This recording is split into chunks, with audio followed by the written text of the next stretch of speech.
Tinuruan namang magsulat ng tamang resume at wastong pagharap sa job interview ang mga Pinoy sa Abu Dhabi.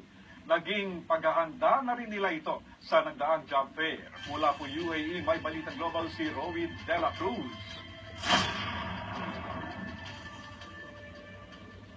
Mahalaga sa pag-a-apply ng trabaho na sa curriculum vitae pa lang, kapansin-pansin na ang kalakasan ng aplikante na saktong kailangan ng mga naghahanap personnel. Matulungan natin yung mga tao how to make the right, proper way of preparing their CV. Kasi maraming mga tao nag-a-apply, hindi nakakakuha ng trabaho kasi hindi nila alam kung paano, anong lalagay nila sa CV nila. Hindi nila alam kung paano nila sasagutin yung mga tanong during the interview. Importante ring inihahanda ang sarili sa pagharap sa interview. Alam ang tamang isasagot sa mga tanong, angkop na pananamit, at buo ang tiwala. Ang CV writing at job interview skill workshops ay ibinigay ng Filipino Human Resources Practitioners Association, UAE o PhilHR sa pakikipagtulungan ng Bayanihan Council ng Abu Dhabi para madagdagan ang pag-asa ng aplikante na matanggap sa trabaho.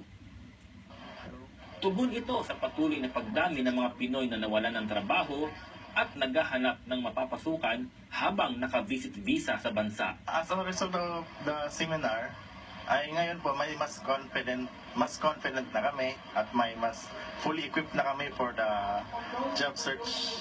Sa workshop, ipinaalala ng team head ng job fair na sinisilip din ng mga employer ang social media accounts ng aplikante bilang parte ng background check. They have to be very careful of what they're posting doon sa ating social media. Lalo na doon sa mga future employers who are checking your social media. Let's say sa Facebook, without even interviewing you, they already know your backgrounds. So you have to be very careful. Baon ang mga tip at pag-asa na sa tulong ng seminar na ito, meron sa mga dumalo ang matatanggap sa a-applyang trabaho sa UAE.